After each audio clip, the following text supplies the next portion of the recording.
નમસ્કાર મિત્રો, આનુવંશિકતા અને ભિન્નતાના સિદ્ધાંતોનો અભ્યાસ કરી રહ્યા છે આપણે. લાસ્ટ લેક્ચરની અંદર એક સંલગ્ન પ્રચ્છન્ન લક્ષણોનો વારસાની અંદર રંગ, અંધતા અને હિમોફિલિયા બે રોગો વિશે અભ્યાસ કર્યા. આજે આપણે દૈહિક રંગસૂત્રો સંલગ્ન પ્રચ્છન્ન લક્ષણ સાથે સંકળાયેલા સિકલ સેલ એનિમિયા જેવા રોગો વિશેનો અભ્યાસ કરીશું. આ ઉપરાંત સિકલ સેલ એનિમિયા ઉપરાંત થેલેસેમિયા અને ફિનાઇલ કીટોન્યુરિયા આવા પ્રકારના રોગોનો અભ્યાસ આપણે અહીંયા કરીશું. તો સિકલ સેલ એનિમિયાની વાત કરીએ આપણે તો સિકલ સેલ એનિમિયા એ દૈહિક રંગસૂત્રો સાથે સંકળાયેલા સંલગ્ન પ્રચ્છન્ન લક્ષણ જોવા મળે છે. દૈહિક રંગસૂત્રો આપણને ખબર છે 1 થી 22 જોડ હોય અને તેની સાથે સંકળાયેલા પ્રચ્છન્ન, પ્રભાવી નહીં પણ પ્રચ્છન્ન લક્ષણ દ્વારા જોવા મળે છે.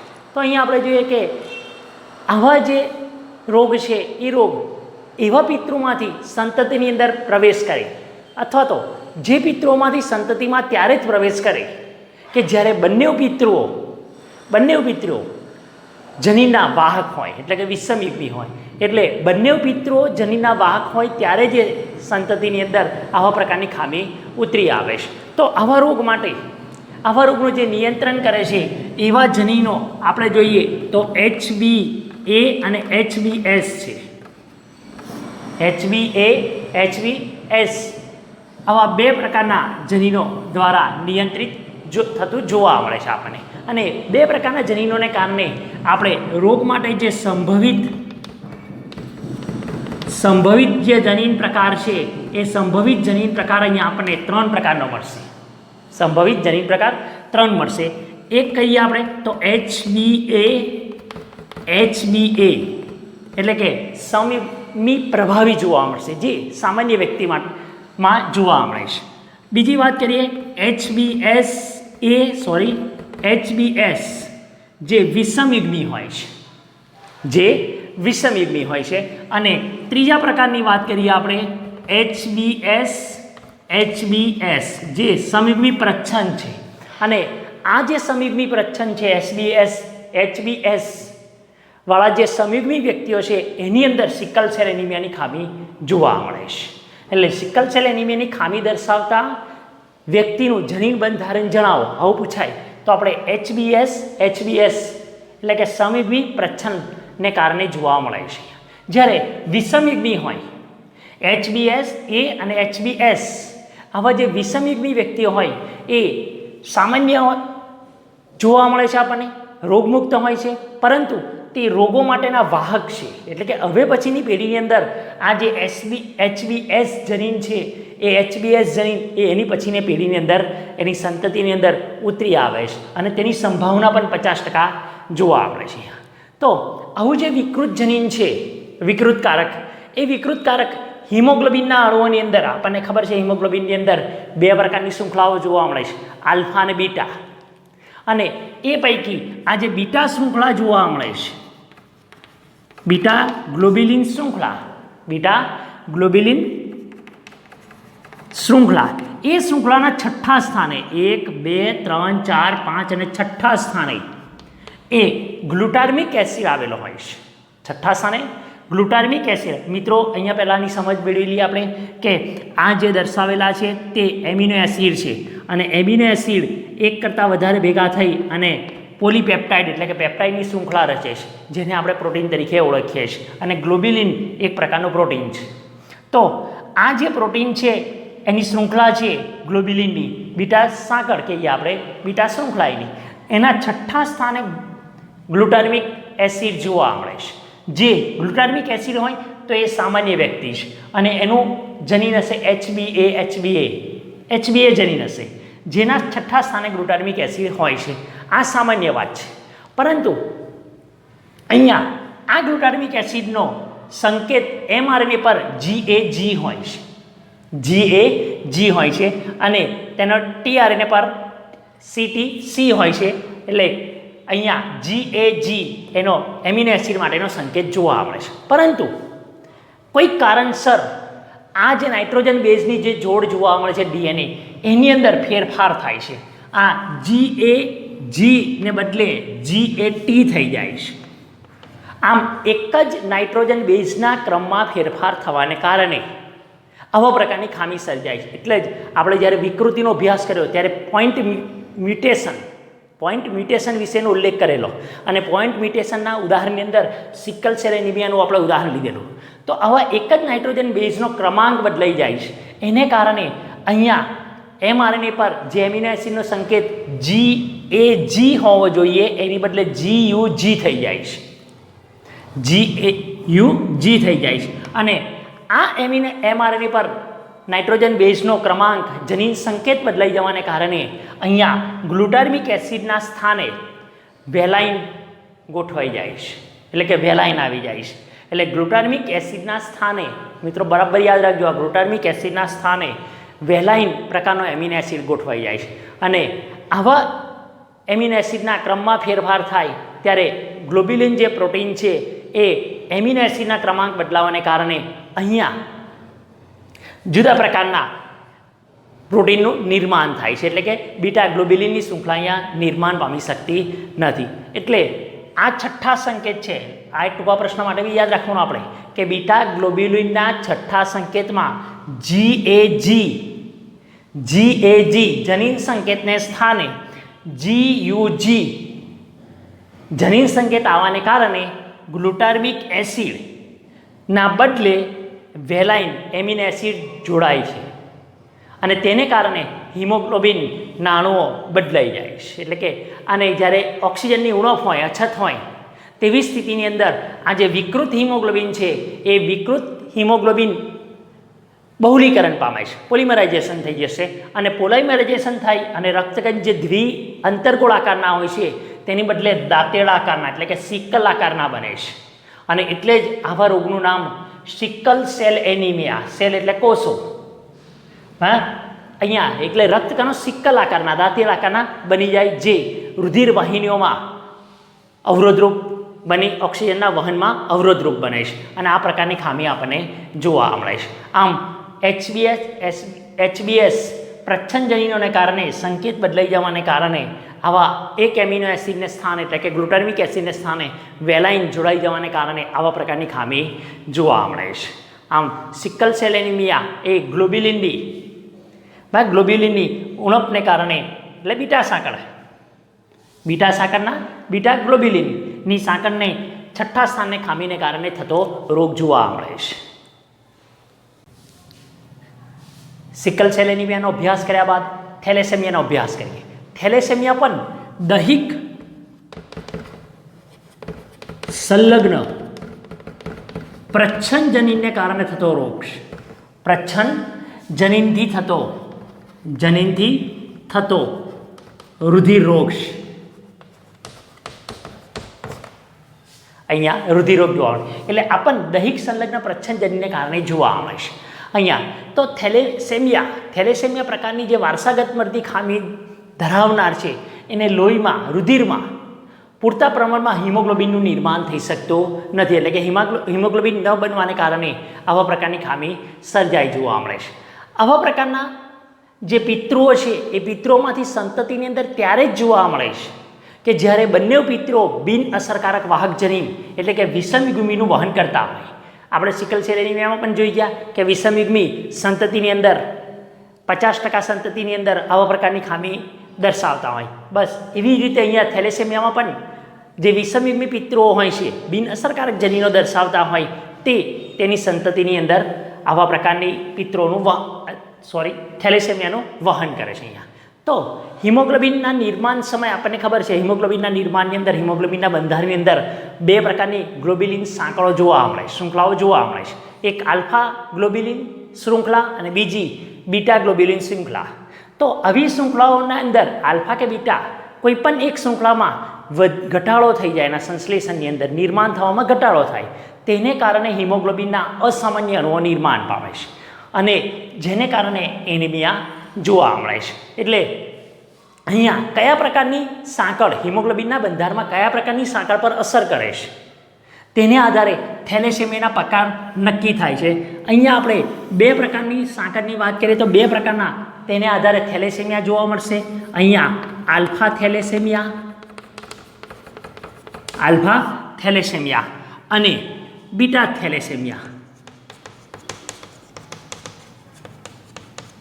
એટલે હિમોગ્લોબિનના બંધારણની અંદર જો આલ્ફા ગ્લોબ્યુલિન શૃંખલા ઓછી નિર્માણ પામે તો આપણે એને આલ્ફા થેલેસેમિયા કહીશું, અને હિમોગ્લોબિનના બંધારણમાં નિર્માણમાં રહેલી બીટા ગ્લોબ્યુલિન શૃંખલા જો ઓછી નિર્માણ પામે, ઓછી સંશ્લેષણ પામે તો આપણે એને બીટા થેલેસેમિયા તરીકે ઓળખીશું. અહીંયા તો આ આલ્ફા થેલેસેમિયા છે એ રંગસૂત્રો પર બે નજીક નજીક ગોઠવાયેલા સંલગ્ન જનીનો, એક HbA1 એક આ જનીન અને HbA2 આવા બે પ્રકારના જે જનીનો છે જે સંલગ્ન જનીનો છે, એકબીજાની નજીક નજીક રંગસૂત્રો પર ગોઠવાયેલા હોય છે, તે ખાસ કરીને આપણને યાદ રાખવાનું કે આવા જે રંગસૂત્રો છે એ 16મા જે રંગસૂત્રો છે એ 16મા રંગસૂત્રો પર જોવા મળે છે, રંગસૂત્રોની જોડમાં જોવા મળે છે. એટલે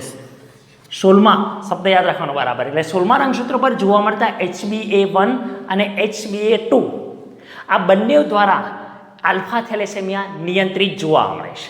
અહીંયા જો એક હોય અથવા તો 4 જોવા મળે, એટલે આપણે અહીંયા જોઈએ 4 કેવી રીતે થાય તો HbA1 એક જોડ બને, અને HbA2 આવી જે જોડ બને છે એમાં એક અથવા તો 4, એક કે 4 જનીનોની વિકૃતિ જોવા મળતી હોય અથવા તો એનો લોપ થઈ જાય, ડિલીશન થાય, દૂર થાય, તો તેને કારણે આવા પ્રકારની ખામી જોવા મળે છે, જેને આલ્ફા થેલેસેમિયા આપણે કહીએ છીએ. અહીંયા જેટલા વધારે જનીનો અસર કરતા બને, એક હોય અથવા 4 હોય, તેમ આલ્ફા ગ્લોબ્યુલિન જે શૃંખલાઓ છે તેનું ઉત્પાદન ઓછું થાય છે. એટલે જેમ જનીનો વધારે અસર કરતા તેમ આલ્ફા ગ્લોબ્યુલિનના અણુઓની ઉત્પાદન છે એ ઓછું થાય છે, અને એને કારણે અસામાન્ય હિમોગ્લોબિન નિર્માણ પામે છે. આ થઈ વાત આપણે આલ્ફા થેલેસેમિયાની.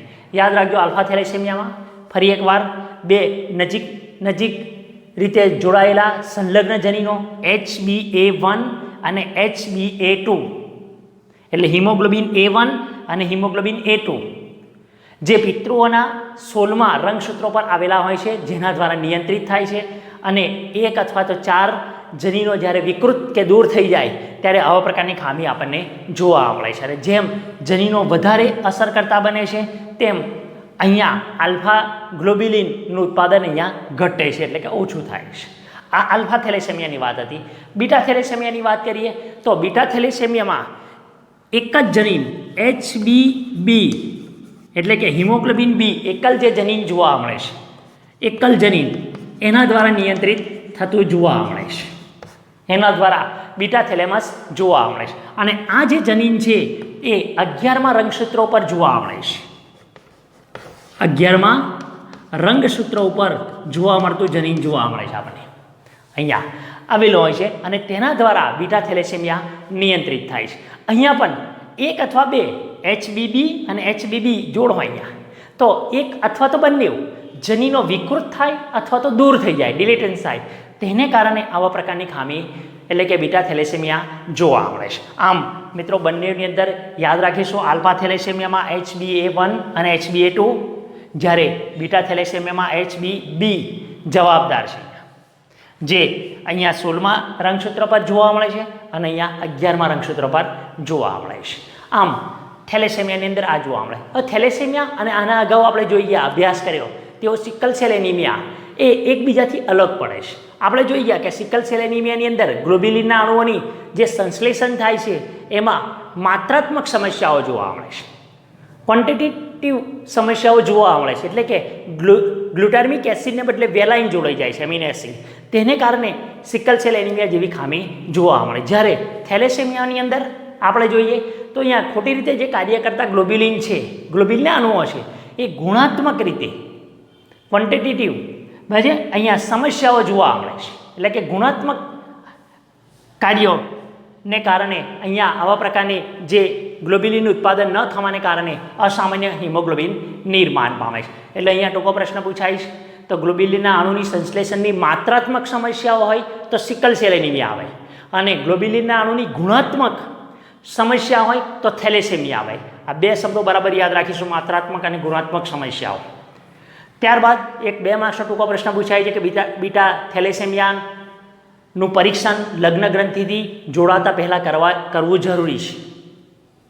તો પુરુષ કે સ્ત્રી બંનેઓમાં આ પ્રકારની પૈકી એક અથવા તો બંનેઓને થેલેસેમિયા મેજર અથવા માઇનોર હોઈ શકે છે. અને માતા અને પિતા બંને દ્વારા ખામીયુક્ત જનીન વારસામાં સંતતિને મળતા હોય છે. અને એ જ્યારે સંતતિને વારસામાં મળે ત્યારે એ સંતતિ થેલેસેમિક બને અહીંયા.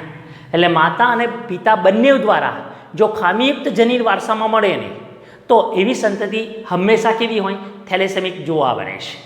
જો બંને થેલેસેમિક માઇનોર હોય, બંને માતૃ અને પિતૃ, તો તેનાથી જન્મનાર જે સંતતિ છે એ થેલેસેમિક મેજોર બની શકે અહીંયા.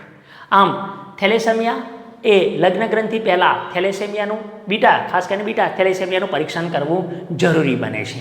આમ થેલેસેમિયા અને સિકલ સેલ એનિમિયા બંને રુધિર રોગો તરીકે આપણે જે હિમોગ્લોબિનની ખામીને કારણે જોવા મળતા રોગો છે. સિકલ સેલ એનિમિયા, થેલેસેમિયા અને ત્યારબાદ ત્રીજા પ્રકારનો રોગ ફિનાઇલકીટોન્યુરિયા. તો ફિનાઇલકીટોન્યુરિયા એ જન્મજાત ચયાપચયી ખામી છે જે દૈહિક પ્રચ્છન્ન લક્ષણોની જેમ જ આનુવંશિકતા દર્શાવે છે. મિત્રો, અહીંયા આપણે બોર્ડ ઉપર ચાર્ટ દર્શાવેલો છે. તો આ ચયાપચયની ખામીને કારણે જોવા મળતા રોગો આમ તો આપણે 3 પ્રકારના હોય છે. એક ફિનાઇલકીટોન્યુરિયા, આલ્કેપ્ટેન્યુરિયા અને આલ્બિનિઝમ અથવા અવર્ણતા. આ ચાર્ટ દોરી રાખવો જરૂરી છે, જે નીટની એક્ઝામની અંદર પણ આના વિશે કંઈક ક્યારેક રોગ વિશે એના કયા ઉત્સેચકની ખામીને કારણે જોવા મળે છે એવા ટૂંકા પ્રશ્નો પૂછી નાખે છે. એટલે થોડીક માહિતી અહીંયા વધારે દર્શાવેલી છે, બુક્સમાં આપેલી છે, તો આપણે તૈયાર કરવાની જ છે. પણ સાથે સાથે આપણે 2 રોગો વિશે પણ એની સાથે જોઈ લઈશું અહીંયા. તો જન્મજાત ચયાપચયની ખામીને કારણે દૈહિક પ્રચ્છન્નની જેમ જ આનુવંશિકતા દર્શાવે છે. તો આપણે જોઈએ છીએ કે રોગગ્રસ્ત વ્યક્તિઓ જે જોવા મળે છે, એટલે કે ફિનાઇલકીટોન્યુરિયા દર્શાવતા જે વ્યક્તિઓ છે એમાં ફિનાઇલ એનેનિન જે છે એમિનો એસિડ, એ ફિનાઇલ એનેનિન નામનો એમિનો એસિડ ખોરાક દ્વારા પ્રાપ્ત થાય છે ને એ ફિનાઇલ એમિનો એસિડનું ટાયરોસિન નામના એમિનો એસિડની અંદર રૂપાંતર થવું જરૂરી હોય છે. પરંતુ અહીંયા ફિનાઇલ એનેનિન હાઇડ્રોક્સાઇલેઝ ઉત્સેચક છે, ફિનાઇલ એનેનિન હાઇડ્રોક્સાઇલેઝ નામનું ઉત્સેચક છે, એ ઉત્સેચકની ઉણપ વર્તાય છે અહીંયા. અને એ ઉણપ હોવાનું કારણ પણ પ્રચ્છન્ન જનીનો જવાબદાર છે. અને એ જનીનને કારણે ફિનાઇલ એનેનિન હાઇડ્રોક્સાઇલેઝ નિર્માણ પામતો નથી. એને કારણે ફિનાઇલ એનેનિનનું જે ટાયરોસિનમાં રૂપાંતર થવું જોઈએ એ ટાયરોસિનમાં રૂપાંતર થતું નથી. અને એને કારણે ફિનાઇલ એનેનિન છે એનો ભરાવો થાય છે. ફિનાઇલ એનેનિન ત્યારબાદ ફિનાઇલ પાયરુવિક એસિડ અને તેના વ્યુત્પન્નો એટલે કે તેમાં અન્ય દ્રવ્યોની અંદર રૂપાંતરિત થાય, રુધિરમાં તેનો ભરાવો થાય છે અને સીધી ચેતાતંત્ર પર તેની અસર જોવા મળે છે, જેને કારણે માનસિક નબળાઈ આવેલી જોવા મળે છે. અને રુધિરમાંથી જ્યારે મૂત્રપિંડ પાસે આવે ત્યારે મૂત્રપિંડમાં આવા ઘટકોનું ઓછા પ્રમાણમાં શોષણ થવાને કારણે મૂત્ર સ્વરૂપે આવા ફિનાઇલ પાયરુવિક એસિડ વગેરેનું ઉત્સર્જન થતું જોવા મળે છે. આમ રુધિરમાં ફિનાઇલ પાયરુવિક એસિડ અને અન્ય દ્રવ્યોનો ભરાવો થવાને કારણે માનસિક નબળાઈ જોવા મળે છે. એવા પ્રકારના રોગને આપણે ફિનાઇલકીટોન્યુરિયા તરીકે ઓળખીએ છીએ. એટલે ફિનાઇલકીટોન્યુરિયા ઉત્સેચક ફિનાઇલ એનેનિન હાઇડ્રોક્સાઇલેઝ નિર્માણ ન થવાને કારણે થતો રોગ, એવો રીતે ટૂંકા પ્રશ્ન પણ પૂછાય. એટલે ફિનાઇલ એનેનિનનું ટાયરોસિનમાં રૂપાંતર થતું નથી. આ આપણે બુક્સમાં આપેલું છે. વધારાની માહિતી તરીકે આપણે જોઈએ, ધારો કે ચલો અહીંયા કે ફિનાઇલ એનેનિનનું ફિનાઇલ એલેનિન હાઇડ્રોક્સાઇલેઝ ટાયરોસિનમાં રૂપાંતર થઈ જાય છે. આવું ટાયરોસિનનું કાં તો મેલેનિન રંજક દ્રવ્યકણોમાં રૂપાંતરિત થાય છે અથવા તો હોમોજેન્ટિસિક એસિડમાં રૂપાંતર થઈ અને CO2 અને H2O સ્વરૂપે શરીરની બહાર નિકાલ પામે છે. પરંતુ હોમોજેન્ટિસિક એસિડ બને છે ત્યારે અહીંયા બીજો એક ઉત્સેચક જે હોમોજેન્ટિસિક એસિડ ઓક્સિડેઝ ઉત્સેચક નિર્માણ નથી થતું. આ ઉત્સેચક નિર્માણ ન થવાને કારણે હોમોજેન્ટિસિક એસિડનો ભરાવો થાય છે અને જ્યારે મૂત્ર સ્વરૂપે શરીરની બહાર નીકળે છે ત્યારે ઓક્સિડેશન પામી અને મૂત્ર કાળા રંગનું બને છે. મૂત્ર કાળા રંગનું બને છે. આવા પ્રકારની ખામીને આપણે આલ્કેપ્ટેન્યુરિયા તરીકે ઓળખીશું. એટલે આલ્કેપ્ટેન્યુરિયાનો રોગ એ હોમોજેન્ટિસિક એસિડ ઓક્સિડેઝ ઉત્સેચકના અભાવને કારણે જોવા મળે છે. આ બીજો રોગ હતો. ત્રીજા રોગની વાત કરીએ કે ટાયરોસિન છે એ મેલેનિન રંજક દ્રવ્યકણોના નિર્માણ માટે જવાબદાર છે અને આપણને ખબર છે કે આપણા ત્વચાનો રંગ, પછી આંખની કીકીનો રંગ હોય કે વાળનો રંગ છે, એ મેલેન રંજક દ્રવ્યકણો એના માટે જવાબદાર હોય છે. તો એનું નિર્માણ ટાયરોસિનમાંથી થતું જોવા મળે છે અને ટાયરોસિનમાંથી ટાયરોસિનેઝ ઉત્સેચક જવાબદાર છે એના માટે અને મેલેનનું નિર્માણ પામે છે. પરંતુ અહીંયા પ્રચ્છન્નજનીનોને કારણે આ ટાયરોસિનેઝ ઉત્સેચક નિર્માણ પામતો નથી. એને કારણે ટાયરોસિનનું મેલેનિન રંજક દ્રવ્યકણમાં રૂપાંતર થતું નથી અને એને કારણે વાળ, ત્વચા, આંખની કીકી વગેરેની અંદર મેલેનિન રંજક દ્રવ્યકણનો અભાવ જોવા મળે છે. એટલે કે એમાં રંગ જોવા નથી મળતો, એટલે એને અવર્ણ કહીએ છીએ આપણે, અવર્ણતાનો રોગ તરીકે ઓળખાય છે. અને એટલે જ આપણે સામાન્ય રીતે કોડ કહીએ છીએ એને. ત્વચા વ્હાઇટ કલરની જોવા મળે છે, આંખની કીકી ભૂરી હોય છે, વાળ સોનેરી રંગના જોવા મળે છે. આવા જે લક્ષણો દર્શાવતા હોય જે મેલેનિન રંજક દ્રવ્યકણના અભાવને કારણે હોય છે અને ટાયરોસિનેઝ ઉત્સેચકના અભાવને કારણે જોવા મળે છે, એવા રોગને આપણે આલ્બિનિઝમ અથવા અવર્ણતાનો રોગ તરીકે એને ઓળખીએ છીએ. આમ ચયાપચય ખામીને કારણે ફિનાઇલ કીટોન્યુરિયા તો ખરા જ રોગ, સાથે બીજા 2 રોગોનો પણ આપણે અહીંયા સામાન્ય માહિતી માટે અભ્યાસ કરીએ. આલ્કેપ્ટોન્યુરિયા અને આલ્બિનિઝમ અવર્ણતાનો રોગ તરીકે જોવા મળે છે. મિત્રો, હવે પછીના લેક્ચરની અંદર રંગસૂત્રીય અનિયમિતતાના રોગો આપણે નો અભ્યાસ કરીશું.